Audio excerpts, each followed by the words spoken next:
Mga kabayan, after ng kwento na to mamayang 8 p.m, lipat kayo sa channel ko.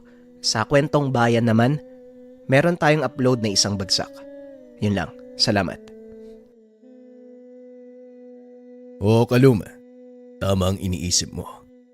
Sasadyain nating magpahuli sa mga mangatang nang sa ganun ay magawa natin silang ubusin mula sa loob. Wika ni Banhaw. Nagpanggap ang pangkat bilang mga mangangalakal. Nang mga sandaling iyon, tatlo lang silang lula ng Karakoa. Si Kalumat ang isa pang kawal mula sa sandig ni Datu Amoong. Ang pangalan nito ay Bilawan. Isa rin sa mga kinakatakutang mandirigma ng kanilang pinagmulang banwa. Simula pa noon, tinutugis na namin ang pangkat ng mga mangatang. Masyado silang madulas. Mapalupa man o karagatan. Kaya hindi ko alam kung anong binabalak mo. Tanong ni Kaluma. Hindi nila tayo pagkakamalang mga mandirigma.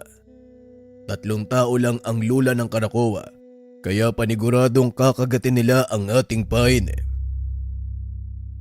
Muling wika ni Banhaw habang nakatitig sa mga kahon na lula ng kanilang bangka. Mukhang aabutin tayo ng ilang araw bago mahanap yung mga mangatang. Pero kung sa tingin mo gagana ang balak mo, o sige, gawin natin. Wika ni Kaluma. Sigurado kung gagana ang plano. Walang pinapalampas ang mga mangatang. At saka maaari bang balutin mo ang katawan mo, Kaluma? Nahahalata na isa ka mandirigma dahil sa mga batok mo. Wika ni Bilawan. Sa mga hindi nakakalam, ang batok ay tattoo. Balik tayo sa kwento. Mukhang tama si Bilawan, Kaluma. Mas mabuting hindi nila mapansin ang ating mga batok. Mabuti na lang, pansamantala kong tinanggihan ang paglalagay ng iba pang batok ni Tandang Maya. Pag-uusap ng tatlo. Kasalukuyang naglalakbay ang mga ito sa karagatan. Mahusay si Kalum pagdating dito dahil siya ang nangunguna sa tuwing may gagawing pagsalakay ang kanyang datu sa karagatan. Masayang nag-uusap ang tatlo nang biglang kumalma ang karagatan. Nawala ang ihip ng hangin. Maging ang agos ay tila unti-unti na ring humihina. Anong nangyayari? Bakit parang humihinto ang Karakoa? Tanong ni Banhaw. Mukhang natapat tayo sa isang lilo. Napapagitnaan tayo ng 2 malalaking pulo. Kaya naman walang malakas na ihip ng hangin. Maging ang agos sa lugar na ito, mistula ding patay. Tugon ni Kaluma. Mukhang mainam ang lugar na ito para sa pananambang. Maganda kayo. Anumang oras aakyat ng Karakoa ang mga mangatang. Wika ni Bilawan habang nakaiga sa pinakaunahan ng bangka. Paano niyang nagagawang maging mainahon sa ganitong kapanganib na kalagayan? Tanong ni Banhaw. Si Bilawan ang isa sa pinakamalakas na mandirigma ni Datu Amoong. Hindi mo pa nakikita kung paanong lumaban ng taong yan. Kung sakaling sumalakay ang mga mangatang ngayon, masasaksiyan mo ang kakaibang bangis ni Bilawan. Tugon ni Kaluma. Aba, ayos ah. Mukhang ang nakakatakot ang isang yan. Wika ni Banhaw. Sa kalagitnaan ng pag-uusap ng mga ito, nakarinig si Bilawan ng kalabog. Dali-dali itong tumayo. Nakita ang ulo ng isa sa mga mangatang na umahon sa tubig. Tahimik itong naglakad papunta sa kinaroroonan ng 2 kasama. Pabulong na sinabi ang nakita. Alam niyo na ang gagawin. Huwag kayo masyadong magpapalata. Wika ni Banhaw. Maya-maya ay nag-akyata na ang mga mangatang. Tinutukan sila ng sibat at pinaupo sa gitna ng bangka. Hinalughog ng mga mandarambong ang buong Karakoa. Nakita ang dala nilang mamahaling tela at kwintas na yari sa perlas. Mukhang tiba-tiba tayo sa mga mangangalakal na ito. Hala, dali na mga yan. Isama nyo na ang kanilang Karakoa. Mapapakinabangan natin to. Wika ng pinuno. Hindi nagsalita ang tatlo. Hinayaan nilang dalhin sila ng mga ito sa kuta.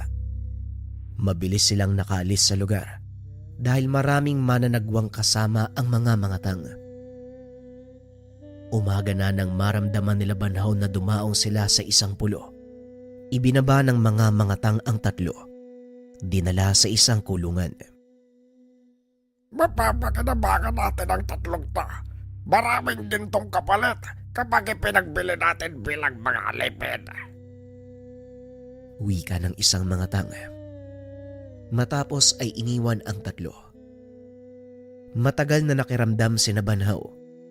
Maya-maya lang ay nagsimula na silang kumilos. Inaantay ng mga itong magkasiyahan. Malango sa alak ang mga kalaban. Marahang kumilos si Kalum upang kalasin ang tali sa kanilang kulungan. Magkita na lang tayo sa Karakoa. Ikutin niyo ang buong paligid.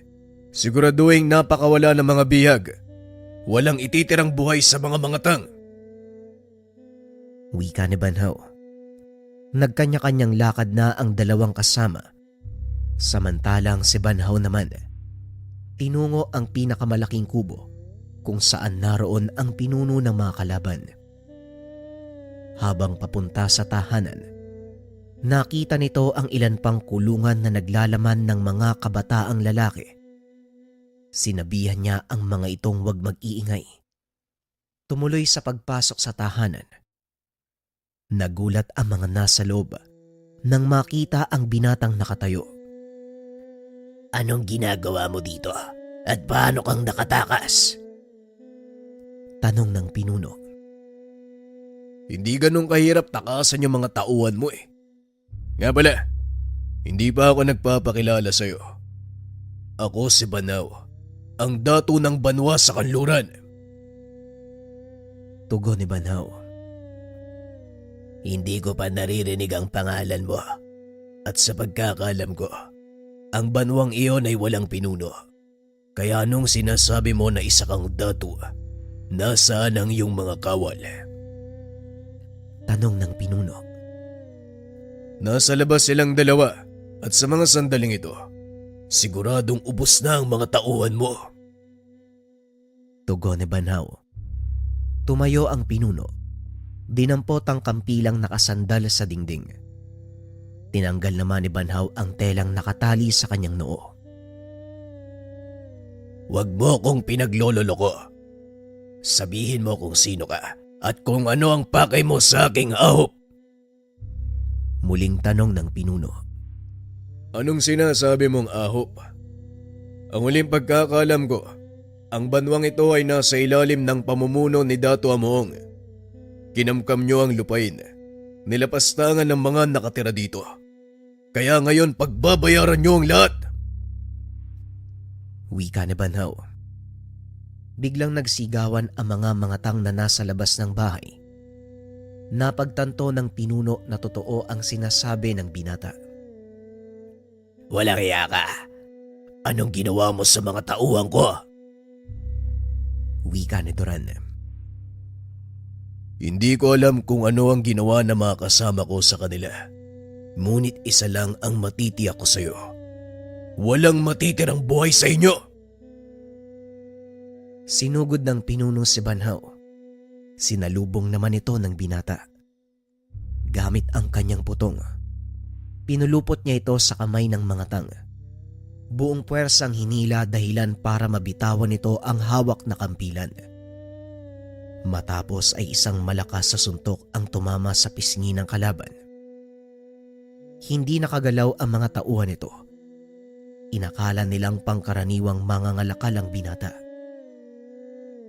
Sabihin mo sa akin, sino ka ba talaga? Tanong ng pinunong si Duran habang nakaluhod sa harapan ng binatang datu. Sinabi ko na sa'yo ako ang datu ng banwa ng kanluran. Naparito ako para maningil sa lahat ng kabuktutan nyo. Tugon ni Banhaw. Dinampot nito ang kampilan. Walang pagdadalawang isip na tinagpas ang ulo ng pinuno ng mga mangatang. Ito ang pinakaunang tagumpay na nakamit ng binata bilang pinuno. Matapos ang kaganapan, tinipon nito ang mga bihag at kinausap. Laking pasasalamat ng mga ito dahil nakalaya sila sa kamay ng mga mangatang. Magsipagbalik na kayo sa mga banwang pinanggalingan nyo. Ibalita nyo ang naganap sa pulong ito. Sabihin sa inyong mga pinuno ang kabayanihang ginawa ni Datu Banhaw. Wika ni Kalum. Hindi na kailangan yan, Kalum. Hindi ko hangad ang anumang papuri. Tugon ni Banhaw. Hindi lang papuri ang aanihin mo sa nangyaring ito, kundi paggalang ng mga kapwa mo pinuno. Dito mo rin makikita kung sino ang papanig sa'yo at sino ang magiging kaaway mo. Wika ni Kalum. Tama si Kalum, Datu. Isa ka ng pinuno. Nararapat lang na makilala ng kapwa mo ang iyong kadakilaan. Isa lang ito sa marami pang magiging tagumpay. Kaya ngayon pa lang, asahan mo na ang mga pinunong tutuligsa at maiinggit sa'yo. Wika ni Bilawan. Matagal na ako naglilingkod kay Datu Amuong. Nakita ko na ang lahat ng kaganapang ito. Marami ang gumagala at kinikilala ang pamumuno niya. Ngunit mas marami ang naiinggit. Hinahangad ang kanyang pagbagsak. Ito ang dapat mong pagandaan, Datu Banhaw. Pero bago ang lahat, bumalik na tayo sa ating banwa. Ipagbunyi ang iyong tagumpay.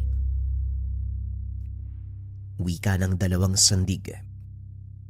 Masayang sinalubong ng kanyang nasasakupan ng binata. Sa mismong tahanan nito, nagsagawa ang mga sandig ng piging bilang pagdiriwang sa pinakaunang tagumpay ng Datu. Hindi ba dapat tinitipid natin ang anumang pagkaing naiwan? Nagsisimula palang bumangon ang banwang ito. Wika ni Banhaw habang pinagmamasdan ang mga pagkaing nakalagay sa hapag. Ang mga tao na mismo nag-alay nito sa'yo, Datu. Kaya wala kang dapat ipag-alala. Wika ni Kalum. Kung ganon, nararapat lamang na maging sila ay makatikim ng biyayang nagmula sa kanilang pinaghirapan. Ipatawag ang mga tao.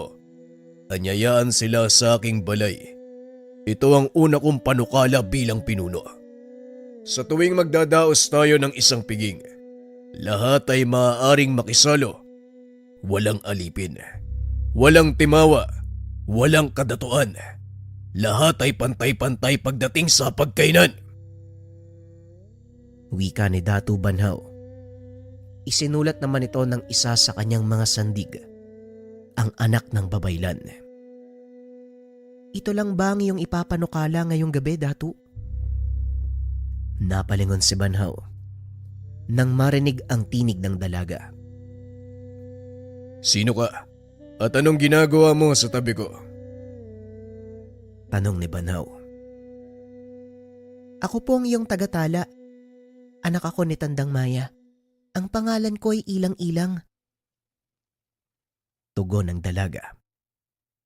Ganun ba? Kung ganon, isulat mo ang lahat ng sinabi ko at ang mga sasabihin ko pa. Medyo languna ako sa pangasi, kaya babasahin ko na lang ito bukas. Wika ni Banhaw. Nagtawanan ang mga tao at ng gabing iyon, ipinaramdam ng binata sa kanyang nasasakupan ang kabaitan bilang pinuno. Kinabukasan habang nag-aagahan, may mga taong nagdatingan. Dumadaing ang mga ito tungkol sa isang kaganapan. Datu, Ninakawan ako ng bigas sa tao to. Nahuli ko siya habang ginagawa yun. Wika ng isang lalaki. Kalum, pati ba naman yung gantong bagay ako paggagawa? Tanong ni Banhaw. Oo naman, Banhaw.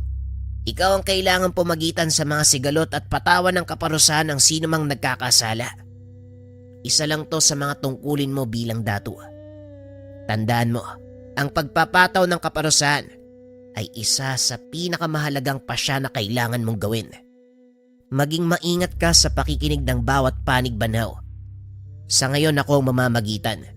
Manood ka kung paano kung titimbangin ang bawat panig. Ngunit sa susunod, ikaw na ang gagawa. Naupo si Banhaw. Hinayaang si Kalum ang pumagitna sa dalawang kalalakihang nagsusuplong. Nakita nito ang sinasabi ng sandig. Habang nanonood, nilapitan nito ng kanyang ama.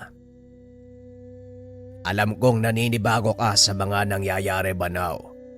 Ngunit ito ang tadhanang nakalatag para sa iyo. Wika ni Naba. Hindi ko akalaing ganito pala ang buhay na nag-aantay sa akin, ama. Siguro nga, masasanay lang din ako bandang huli. Tugon ni Banhaw. Matapos ang paglilitis, nagawang ayusin ni Kalumang sigalot. Akmang papasok na ng tahanan ng binata nang makita naman itong humahangos ang isang magsasaka. Huminahon ka. Sabihin mo kung ano nangyari. Tanong ni Banhaw. May mga mangatang na sumalakay sa mga taniman nyo, Dato. Marami na sa akin mga magsasaka ang napaabak. Pakiusap, tulungan nyo ho kami.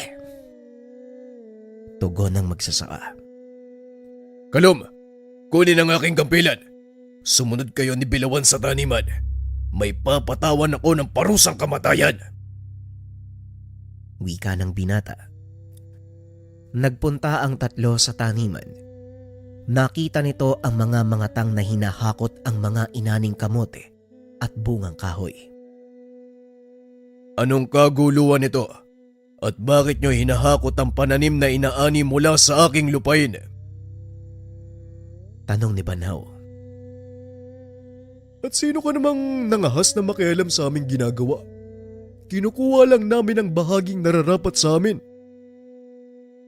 Tugon ng mga tang.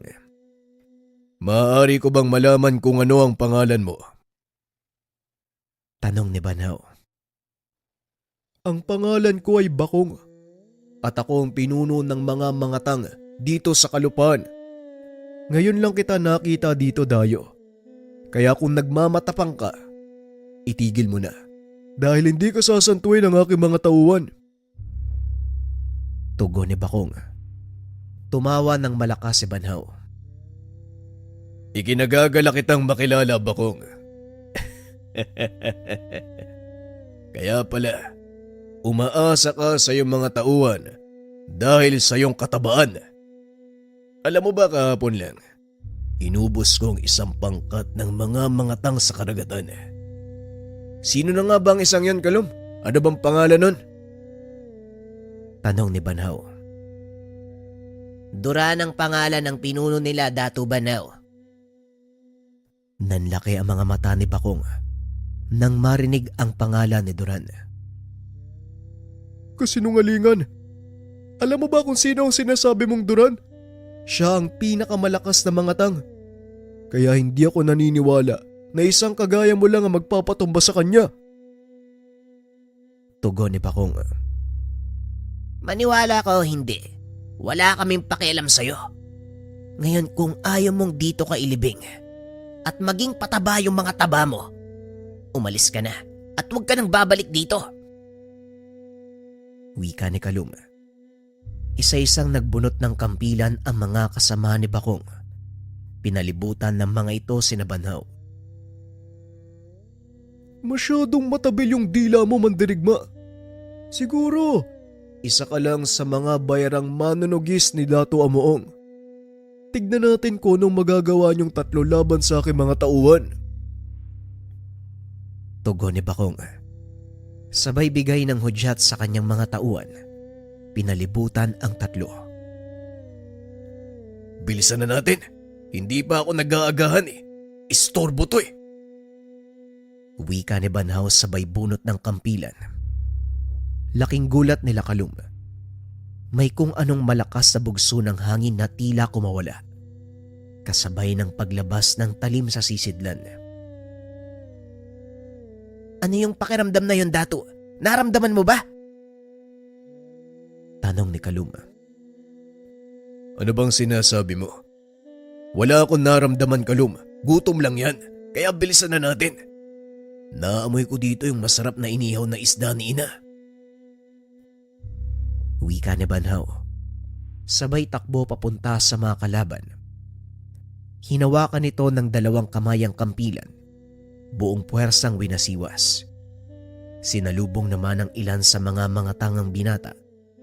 Nagtama ang talim na mga sandata. Laking gulat ng mga ito. Dahil bigla silang tumilapon na tila inihipan ng napakalakas na hangin. Maging si Banhaw ay namangha sa mga nangyari.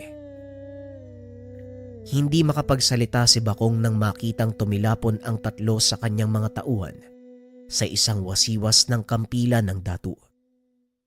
Nilingon ni Banhaw ang ilan pa sa mga kalaban. Ikinumpas ang kampilan papunta sa kanilang direksyon.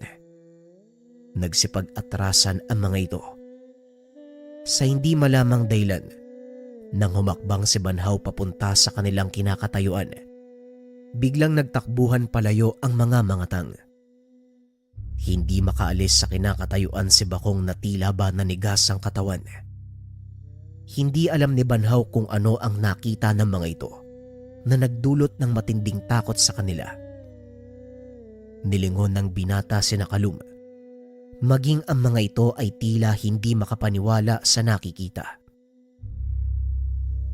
Hindi ito maaari. Paano nangyaring buhay ka pa? Inubos namin ang iyong angkan. 20 taon na ang nakakaraan. Wika ni Bakong. Nagtaka si Banhaw sa sinasabi ng mga tanga. Ano bang sinasabi mo? At saka, saan nagpunta ang mga kasama mo? Akala ko ba tatalunin niyo kaming 3? Hindi pa nga nagsisimula yung laban natin. Nagsisipag-atrasan na kayo. Wika ni Banhaw. Sa hindi malamang dahilan, maging si Bakong ay bigla ang tumakbo. Magkikita pa tayo, puting mandirigma. Magantay ka lang. Babalikan kita. Tugon ng mga tang sabay takbo papasok sa agubatan. Nilingon ni Banhaw ang mga kasamahan. Nakitang nakatitig pa din ito sa kanya. Ano bang nangyayari? Nakikipaglokohan ba kayo sa akin? Kasabwat ba kayo ng mga mangatang? Tanong ni Banhaw. Totoo nga ang sinabi ni Tandang Naba. Isa ka nga mandirigmang putian. Isang mandirigmang putian si Banhaw. Wika ni Kalum. Ay nako. Dapat hinabol nyo eh. Ang taba no, ang bagal tumakbo. Wika ni Banhaw. Ang mabuti pa bumalik na tayo nang makita mo sa salamin ang kasalukuyan mong anyo. Tugon ni Bilawan. Isinilid ni Banhaw ang sandata sa sisidlan. Laking gulat nila Kalum dahil muling nagbalik sa dati ang itsura ng binata. Sandali lang. Anong nangyari? Bakit nagbago yung anyo mo? Tanong ni Bilawan. Mukhang alam ko na kung ano ang nangyari. Sasagutin ko mamaya pagdating sa tahanan.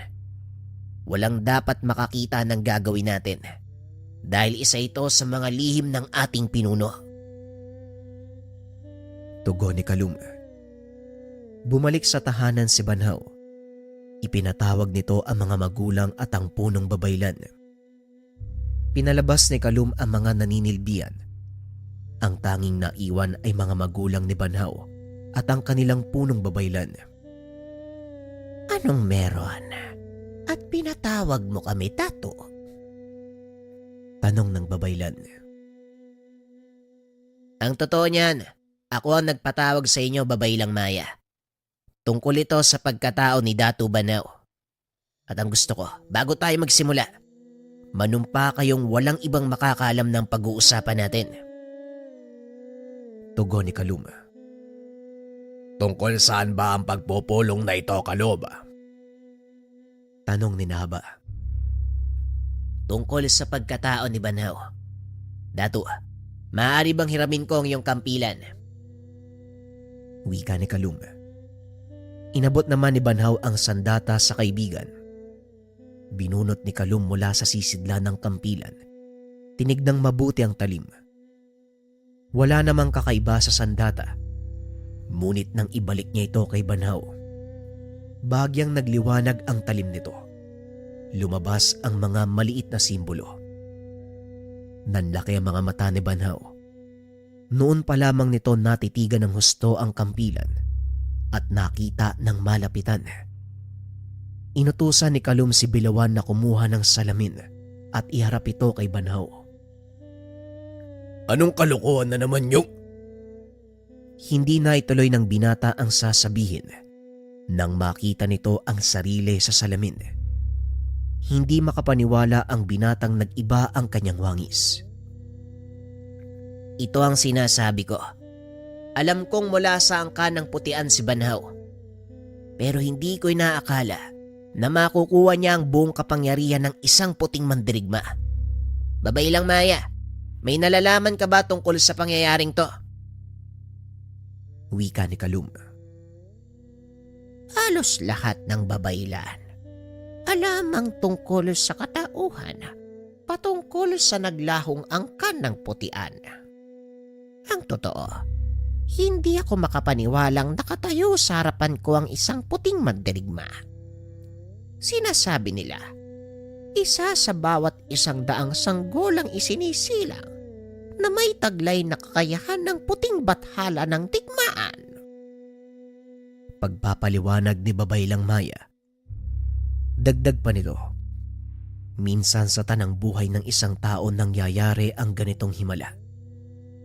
Isang sanggolang isinisilang ng walang buhay upang maging sisidlan ng isang makapangyarihang nilalang. Sa sandaling mangyari ito, nakukuha ng sanggol na yon ang katauhan ng nilalang na pumasok sa kanyang katawan.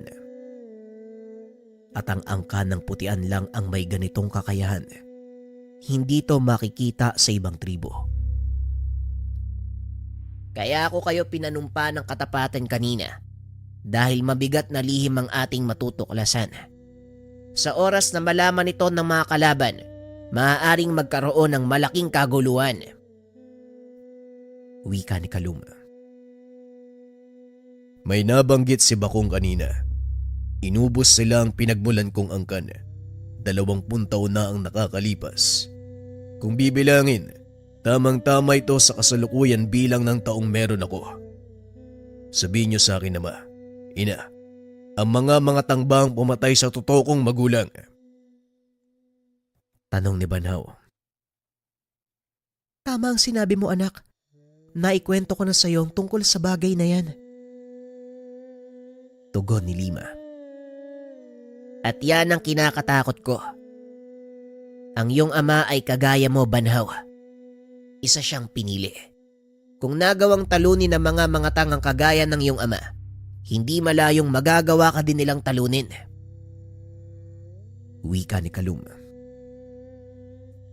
Nakatakas si Bakong at sa palagay ko, nakarating na sa kanyang mga kasama ang nangyari kanina. Maaaring malagay sa panganib ang ating banwa. Wika ni Bilawan. Tama ka, Bilawan. Kaya ngayon pa lang ay maganda na kayong lahat. Anumang oras, lulusob na ang mga kalaban.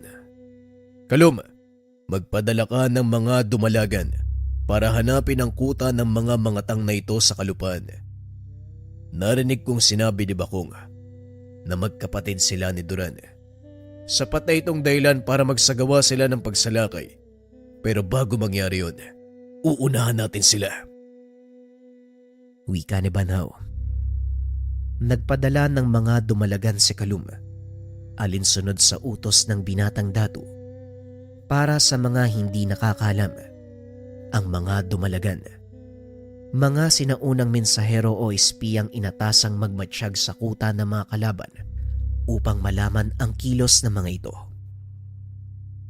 Ilang araw ang nakalipas, bumalik ang mga dumalagan.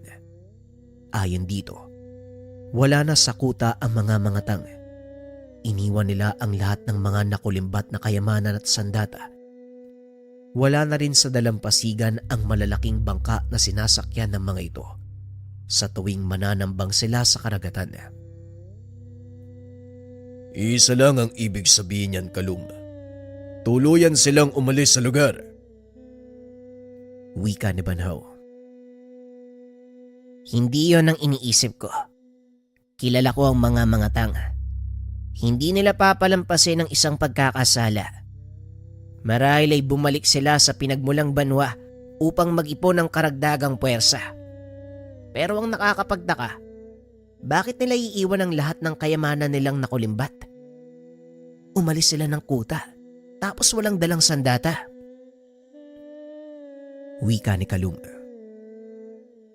Malaking palaisipan ang ginawa nila. Pero mainam na rin para sa atin ang pag-atras ng mga mangatang. Makakapaganda tayo ng gusto. Makakapagpalakas. Tipunin ang mga kalalakihang may kakayahang makipaglaban at handang maglingkod bilang mandirigma sa ilalim ng aking pamumuno. Sanayin sila sa paghawak ng kampilan at turuan sa pamamaraan sa pakikipaglaban sa lupa man o karagatan. Wika ni Banhaw. Ilang pagbilog ng buwan ang lumipas. Walang pagsalakay mula sa mga mangatang. Naging mapayapa ang buong banwa. Ngunit hindi may iwasan ang pakikipagtagisan ng ilang banwang nakapaligid sa kanya. Lalo pat alam na ng mga ito ang naging tagumpay ni Banhaw laban sa mga mangatang. Isang hapon, habang tahimik na naglalakad sa paligid ng banwa, isang pangkatang namataan ni Kalum na paparating. Merong dalang watawat. Dali-daling pinuntahan ng mandirigma ang binatang datu na noon ay nakikipag-usap sa mga mangingisda. Datu, may paparating na pangkat mula sa malayong banwa. Hindi ko alam kung ano ang kanilang pakay. Ngunit mukhang hindi maganda ang mangyayari. Wika ni Kalum. Ibigay ang hudyat ng pag-aanda. Sabihan ng lahat ng mga mamamayan na magsipag-uwian sa kanilang mga tahanan. Tiyaking walang makakapasok sa lagusan ng banwa. Utos ni Banhaw. Dali-dali namang kumilos si Kalum. Nang maisagawa ang utos ng datu, nagtungo ito sa bukana ng kanyang banwa upang salubungin ang mga paparating na panauhin. Nakasakay sa puting kabayo ang isa sa mga ito habang napapaligiran ng ilang kawal na balot ng baluting gawa sa tanso. Pagbati sa inyong pinuno, kami ay mga Moro na nagmula sa lupain ng Malay. Mahaba ang aming nilakbay. Maaari niyo ba kaming patuloyin? Wika ng isa sa mga mandirigma. Magandang araw sa iyo, kaibigan. Ako si Banhaw, ang pinuno ng banwang ito. Patawad, ngunit hindi kayo maaaring pumasok sa aking banwa hanggat hindi ko nalalaman ang inyong pakay. Tugon ni Banhaw. Tampalasan kang binata! Hindi mo ba alam kung sino ang kaharap mo? Wika ng lalaki. Malamang hindi ko alam. Nag-iisip ka ba? Kakadating nyo lang eh. Ngayon ko nga lang nakita yung watawat nyo eh. Kung ayaw nyong dumanak ang dugo sa lupaing ito, umalis na kayo. Wika ni Banhaw. Pagsisisiyan mo ang pagsalungat sa kagustuhan ng naming sultan. Wika ng lalaki. Bumaba sa kabayo ang lalaking nakatakip ang muka. Naglakad ito papunta sa kinaroroonan ni Banhaw at yumuko. Assalamualaikum. Kapayapaan para sa iyo, mahal na datu. Ako si Sultan Abdullah. Mula sa Sultano ng Brunei, napadaan lamang kami sa iyong lupain. Hindi sinasadyang makapasok sa iyong ahop. Wala kaming masamang tangka. Naparito lamang kami upang humingi ng tulong sa inyo. Sugatan ng ilan sa aking mga kasama, hindi nakakayanin ang paglalakbay pabalik sa dalampasigan kung nasaan ang mga sasakyang pandagat. Wika ng Sultan. Hindi tayo maaaring magtiwala sa mga taong to. Hindi natin sila pwedeng papasukin sa ating banwa. Maaari natin silang tulungan, pero dito lang sa labas ng hangganan. Wika ni Kalum. Paano mong mapapatunayan ang katapatan ng iyong salita, Sultan? Tanong ni Banhaw. Naglabas ng punyalang Sultan. Kanya-kanya namang hawak sa kampilan sina Kalum at Bilawan. Sa pamamagitan ng dugo, Datu. Tugon ng Sultan. Sabay sugat ng palad nito. Ipinakita sa mga mandirigma ni Banhaw. Sabihan si Babay Lang Maya at ang ilang manggagamot na tumungo sa hangganan ng banwa. Magdala kayo ng tubig at pagkain. Sultan, ipagpauman ninyo kung hindi ko kayo maaaring papasukin sa akin banwa. Ngunit maaari ko kayong ipagpatayo ng mga kubol. Magsisilbi itong lugar para makapagpahinga kayo. Parating na mga pagkain at mga manggagamot ng aking banwa para tulungan ang iyong mga sugatan. Wika ni Banhaw. Maraming salamat sa pagtitiwala, Datu. Sapat na sa amin ang pagpayag niyong pananatili sa lupaing ito. Isa pa, hindi rin kami magtatagal. Kailangan naming bumalik sa aming lupain upang mag-ulat sa aking ama. Tugon ng Sultan. Nabalot naman ng pagkamangha ang isipan ni Banhaw. Kaya naman nanatili ito para makipagtalastasan. Maaari mo bang sabihin ang pakay mo sa lupaing ito? Wika ni Banhaw. Naparito kami upang dalawin ang angkan ng mga putian. Ngunit hindi na namin sila nakita sa dating pinagkukutaan. Kaibigan ng aking ama ang pinuno nilang si Dagoob. Matagal na panahon na ring hindi nagkikita ang dalawa. At wala nang kakayahan ng aking ama para maglakbay. Kaya inatasan niya kung iabot sa butihing pinuno ang kanyang huling regalo. Tugon ng Sultan. Nagulat si Banhaw sa sinabi nito. Ngunit hindi siya nagpalata. Ikinalulungkot kong sabihin, Sultan. Ngunit matagal na panahon nang nawala ang mga putian sa lupaing ito. Ang nabutan niyong kuta ay mga labi ng kanilang dating tirahan. Inubos sila ng mga tang 20 taon na nakakaraan. Wika ni Banhaw.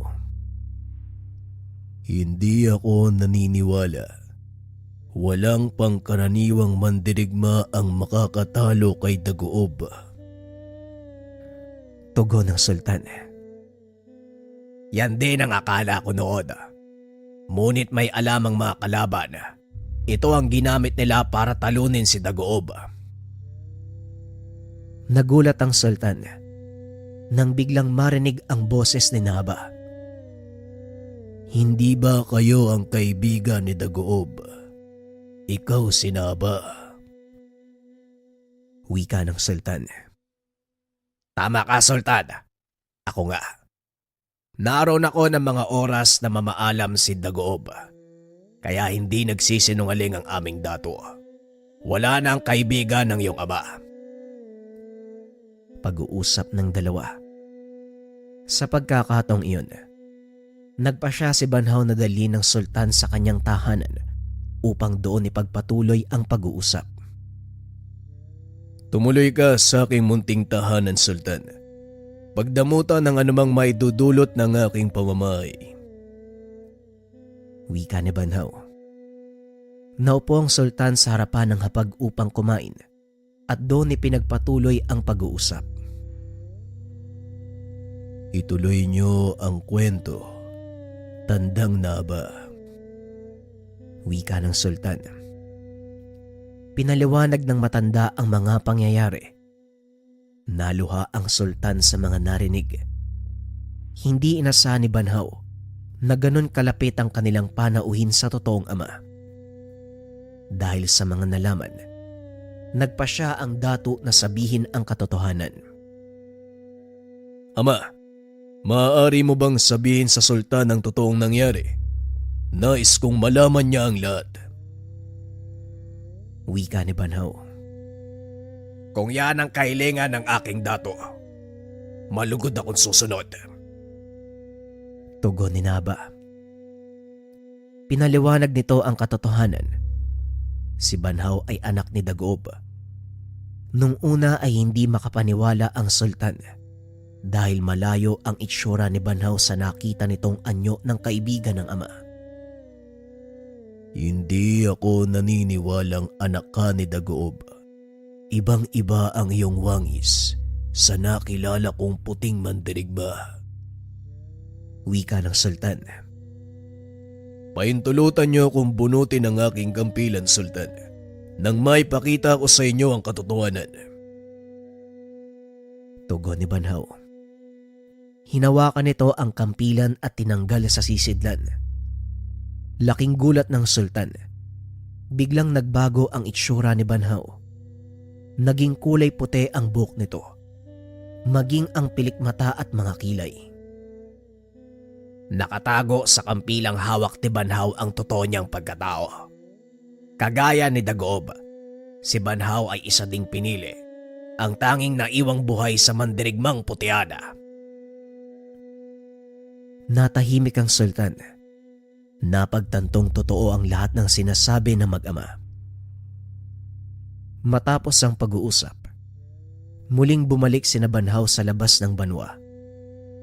Nang mga sandaling ito, halos tapos nang gamutin ng mga babaylan ang kanilang mga sugatan. Malaking tulong ang ginawa mo para sa akin, Datu, at nais kong ikaw ang tumanggap ng handog ng aking ama. Nasanay para kay Datu Dagob. Halika, sumunod ka sa akin, kaibigan. Naglakad ang dalawa papunta sa mga kagamitan ng sultan. Nakita nito ang malaking paragos. Kulungan de gulong na naglalaman ng puting kabayo. Napakagandang kabayo. Ngayon lang ako nakakita ng ganitong kagandang kabayo. Wika ni Banhaw habang paikot-ikot sa paragos. Ito ang handog ng aking ama para kay Dagob. Mukhang hindi niya na ito magagamit pa. Ngunit masaya kong ibigay ito sa kanyang anak. Tanggapin mo ang regalong ito, Banhaw, bilang tanda ng ating pagkakaibigan. Tugon ng sultan. Hindi ko tatanggihan ang napakagandang handog. Maraming salamat, Sultan. Nang gabing iyon, isinagawa ng dalawang pinuno ang sandugo bilang tanda ng panibagong pagkakaibigan. Sa mga hindi nakakalam, ang sandugo ay isang ritual na ginagawa ng mga pinuno upang pagtibayin ang kanilang samahan. Hinihiwa ng mga ito ang kanilang pulso. Isinasahod ang dugo ng isang kalis, hinahaluan ng mamahaling alak o inumin at saka iniinom. Naniniwala ang ating mga ninuno na ang pag-inom ng pinaghalong dugo ng dalawang pinuno ang siyang nagpapatibay ng anumang kasunduan. Ilang araw pa ang nakalipas. Tuluyan ng gumaling ang pinsala ng mga tauhan ng sultan. Nagpa siya ang mga itong bumalik sa kanilang sasakyang pangdagat. Alis na kami, Datu. Muli salamat sa pagtulong sa amin. Wika ng sultan. Ipagpauman ninyo ang aking kawalang galang, Datu. Sana'y mapatawad niyo ko. Wika ng Moro. Ang lahat ng pagkukulang ay sa amin. Hindi namin nakilala ang iyong pinuno nung una kayong dumating. Ipagpauman ninyo ang aking kawalang galang. Tugon ni Banhaw. Napagtanto ng sultan ang kakaibang katangian ng binatang Datu, kaya inalok niya ito ng posisyon sa kanyang sultano. Nais kong maging raha ka sa ilalim ng aking sultano, Banhaw. Malaki ang maitutulong mo. Lalo pat lahat ng tulong ay walang pagdadalawang salita mong makukuha mula sa aking lupain. Wika ng sultan. Ngunit tinanggihan ito ni Banhaw. Ipagpatawad niyo, kapunuan. Ngunit hindi ko matatanggap ang iyong alok. Hindi ko maaaring iwanan ang aking ahop. Lalo pat kakatatag pa lamang nito. Kinakapa ko pa ang pamumuno sa mga tao. Tugon ni Banhaw. Nauunawaan ko. At alam ko ring tatanggi ka sa aking panukala. Ngunit gayon pa man, kung sakaling kailanganin mo ng tulong, magpadala ka ng dumalagan sa aking lupain. Hindi ako magdadalawang isip na tumulong. Wika ng sultan. Kasalukuyang naglalakad ang mga ito papunta sa sasakyang pangdagat ng mga Moro. Ngunit laking gulat ng binata dahil napapaligiran ang mga ito ng hindi kilalang armada. Sa'yo ba ang pulutong ng mga sasakyang pangdagat na yan? Tanong ng sultan. Hindi, Sultan. Wala akong ganyang kalaking armada. Kalum, magsipaganda kayo. Lululan tayo ng Karakoa at sasalubungin ng paparating na pulutong. Sultan, bumalik kayo sa aking banwa. Doon ay mananatili kayong ligtas. Wika ni Banhaw. Ngunit tumanggi ang sultan. Hindi, Banhaw. Makikipaglaban ako sa tabi ng aking kaibigan. Tugon ng sultan. Kung yan ang pasya mo, kapunuan, ikinagagal ako makipaglaban kasama mo. Wika ni Banhaw. Lumulan ang mga ito sa Karakoa ng binatang Datu. Sinalubong ang mga bangkang papasok sa kanilang dalampasigan. Napagtanto ni Banhaw na ito ay mula sa kabilang ahop, ang maigpit na katunggali ni Datu Amoong. Tignan mo nga naman, dito lang pala kayo nagkanlong. Alam nyo bang sinuyod na namin ang paligid ng kapuluan? Sadyang pinahirapan nyo pa kami. Wika ng kalabang Datu. Kalum, kilala ko ang datong yan. Hindi ba siya si Datu Untal? Tugon ni Banhaw. Tama ka, Datu. Siya nga si Untal, ang maigpit na katunggali ni Datu Amoong. Tugon ni Kalum. Nang mga oras na ito ay napaligiran na ng mga kalaban ang Karakoa. Wala nang maaring atrasan. Mukhang makikipaglaban tayo sa gitna ng karagatan. Sultan, makakasabay ka ba? Tanong ni Banhaw. Hindi mo ba alam na dalubhasa ako sa ganitong uri ng labanan? Ali, ihanda ang mga lantaka. Ibalik mo sa sisidla ng iyong kampilan. Hindi dapat makita ng kalaban ang totoo mong pagkatao, Datu. Tugon ng sultan. Nanlaki ang mga mata ni Banhaw nang makita ang malalaking lantaka na nakaumang sa pulutong ni Datu Untal. Ano naman ang magagawa ng mga walang kwentang kagamitan na yan? Walang kalam-alam ang Datu tungkol sa lantaka dahil ito ang unang beses nilang nakakita ng mapanganib na sandata. Sinindihan ng mga tauhan ng sultan ng Mitsya. Binalahan ito ng itim na bolang gawa sa bakal. Ang mga sandatang ito ay mula sa Ilaga. Hindi ko akalaing magagamit ko ito sa paglalakbay. Wika ng Sultan. Nakatitig lang si Banhaw sa mga tauhan nito habang inilalagay sa tamang ayos ang kanilang bangka. Matapos ay isa-isang nagputukan ang mga lantaka. Kitang-kita ni Banhaw ang malaking pinsala na naidulot ng mga ito sa bangka ng kalaban. Ang ilan sa kanila ay nagsipagpulasan papunta sa dalampasigan. Ang ilan naman ay tuluyang lumubog sa dagat. Hindi pa rin makapaniwala si Banhaw sa nakita. Ngunit nakabalik ito sa ulirat nang marinig na nagsisigawan ang kanyang mga kawal sa dalampasigan. Bilisan mo, Kalum. Idaong mo ang Karakoa. Kailangan ng mga kawal ng tulong. Dali-daling nagsagwan ang mga tauhan ni Banhaw. Nang makarating sa dalampasigan, walang pagdadalawang isip itong sumugod. Hindi alintana ang dami ng kalabang nakapaligid. Ang tanging nasa isip ng binata ay ang kaligtasan ng kanyang banwa. Habang nakikipaglaban, nakita nitong dumaong sa malayong bahagi ng dalampasigan ang isa sa mga bangka. Lula nito si Dato Untal. Kami na ang bahalang magtanggol sa dalampasigan. Habulin mo ang pinuno ng kalaban. Wika ng Sultan. Napatingin si Banhaw sa paragos. Nakita nito ang puting kabayong nakatitig sa kanya. Tila tinatawag ng nilalang ang binata. Dali-daling pumunta si Banhaw sa kinaroroonan ng kabayo. Pinakawalan niya ito. Maging mabait ka sana. Ito ang una nating pagsasama sa laban.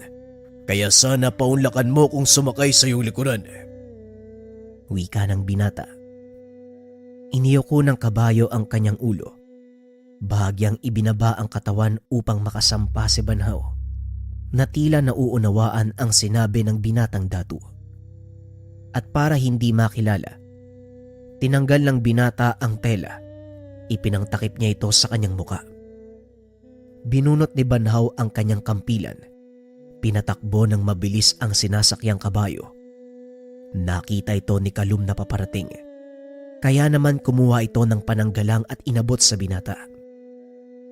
Hinablot ni Banhaw ang pananggalang. Dali-daling pinatakbo ang kabayo papunta sa kinaroroonan ni Datu Untal. Nanlaki ang mga mata ng kalaban nang makita ang puting kabalyerong papasugod sa kanyang kinaroroonan. Pinaglalaroan ba ako ng mga busaw? Dagoob, ikaw ba yan? Wika ni Datu Untal. Binunot nito ang kampilan upang salubungin ang pag-atake ni Banhaw. Pagtama ng sandata ng binata, tumilapo ng Datu. Dahan-dahang huminto ang puting kabayo at naglakad papunta sa kinakatayuan ni Datu Untal. Nahinto rin ang paglalaban ng magkabilang panig nang makita ang puting mandirigma sakay ng kabayo. Ang mga kawal na mula sa kalaban na nakakaalam ng alamat ng mga putian ay nagsipag-atrasan. Samantalang ang mga walang alam nangaspang sumugod papunta kay Banhaw. Tumalon mula sa kabayo ang binata, nakipagtuos sa mga ito. Habang nakikipaglaban, hindi na malaya ni Banhaw na papalapit na pala si Datu Untal sa kanyang kinaroroonan. Itinaas nito ang kanyang kampilan upang tagain ang binata. Ngunit napahinto ito dahil isang palaso ang tumama sa kanyang dibdib. Napalingon si Banhaw. Nakita ang datong unti-unting bumabagsak. Hinanap ng binata kung saan nagmumula ang palaso. Nakita nito si Sultan na may hawak na pana. Tumango ang binata bilang tanda ng pasasalamat. Muling hinarap ng binata ang mga kalaban. Nang mapagtantong wala silang panalo, kusang binitawan ng mga ito ang kanilang sandata. Lumuhod ang mga ito sa harapan ng Datu, nagmakaawa para sa kanilang mga buhay. Italia ang mga ito. isakay sa kanilang mga karakoa, ipaanod sa karagatan, at hayaang ang mga umalagad na ang magpasya ng kanilang kapalaran. Wika ni Banhaw. Nagulat ang sultan. Kakaiba ang pamamaraan ng binata sa pagbibigay ng kaparusahan na kung tutusin, maaari niya nang patayin ang mga ito. Kaso nga lang hindi niya ginawa. Sa halip ay binigyan pa ng pagkakataon ang mga kalabang mabuhay. Hindi ko alam ang totoo mong dahilan kung bakit binubuhay mo ang mga kalaban. Pero hanga ako sa iyo dahil ngayon lang ako nakakita ng pinunong may puso. Ginawa ko lang ang nararapat, Sultan, dahil alam kong sumusunod lang din sila sa kanilang pinuno.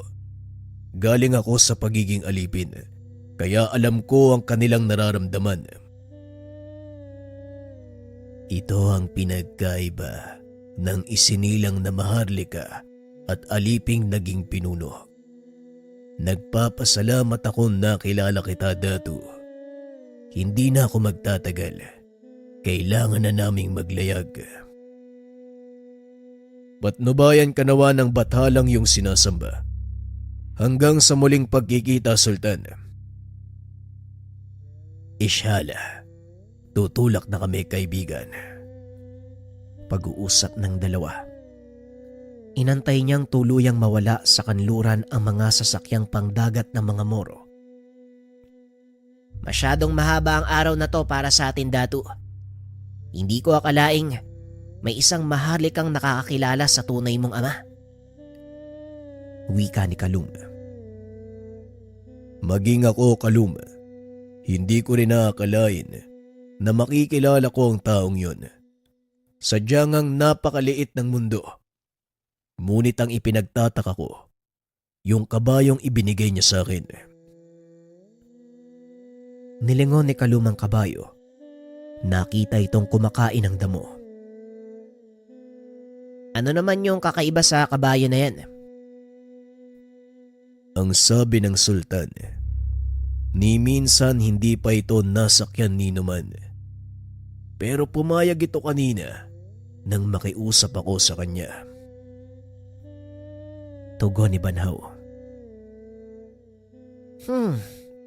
Siguro sanay ang kabayong yan sa mga tao kaya ganun. Wika ni Kalum. Hindi ko rin alam eh. Ang mabuti pa umuwi na tayo. Nagutom ako sa labang yun. Kunin mo ang kabayo, Kalum. Pag-uusap ng dalawa. Nilapitan ni Kalum ang kabayo. Sa kasamaang palad ay sinipa siya nito. Pinagtawanan ng binata ang sandig. Ano bang ginagawa mo? Wika ni Banhaw. Walang yang kabayong to. Mukhang bumakat pa yung paa niya sa dibdib ko ah. Wika ni Kalum. Hayaan mo na. Ako na ang kukuha sa kanya. Isinilid ni Banhaw ang kampilan. Nagbalik sa dati nitong anyo. Nilapitan nito ang kabayo. Nang mapatingin ang nilalang, tila natakot ito. Inambahang sisipain ng binata. Ano bang nangyayari sa'yo? Ako to oh. Magkasama lang tayong nakipaglaban kanina eh. Wika ng binata. Tumingin sa kanya ang kabayo. Inamoy-amoy ang kanyang ulo. Bigla itong humalinghing at tumakbo. Ano ba yan? Mukhang hindi ka nakikilala ng alaga mo, Datu. Wika ni Kalum. Yun nga eh. Yun nga din yung naisip ko eh. Tugon ng binata. Binunot nito sa sisidlan ng kampilan. Muling nagbago ang anyo. Sumipol ng malakas ang binata upang kunin ang atensyon ng kabayo. Napalingon ito. Dali-daling tumakbo palapit kay Banhaw. Nakilala ng nilalang ang totoong anyo ng binata, ngunit hindi ang anyong tao nito. Mukhang si Babay lang Maya lang ang makakasagot ng anumang katanungan mo, Dato. Halika na. Nagugutom na rin ako eh. Wika ni Kalum. Pagdating sa banwa, nagulat ang mga ito dahil sa anyo ng Dato. Hindi nila alam na si Banhaw ang taong iyon. Kaya minabuti ni Kalum na paalisin ang mga ito. Sinabi na lang ni Babay lang Maya sa mga mamamayan na isa ito sa mga panauhi ng Dato. Mukhang unti-unti nang nalalantad sa mga tao ang totoo mong anyo, Dato. Kalaunan ay wala na tayong magagawa kung hindi sabihin ang katotohanan. Wika ni Bilawan. Nauunawaan ko, Bilawan. Pero sa ngayon, hayaan na muna natin silang maniwala na isa akong panauhin sa banwang ito. Sa oras na masanay ang puting kabayo ko sa aking amoy, babalik ako sa anyong tao. Wika ni Dato Banhaw. Nangangahulugan na ang kampilan mo. Mananatili sa labas ng sisidlan. Wika ni Kalum. Mukhang gano'n na nga. Malamang tatagal to ng ilang araw. At isa pa, nariyan ka naman para maglinis ng aking sandata. Wika ni Banhaw. Masyado ko nang pinapangatawanan ng pagiging utosan ah.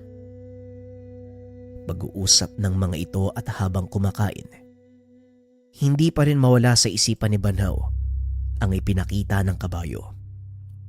Lingid sa kalaman nito, hindi lang basta-bastang kabayo ang binigay sa kanya ng Moro.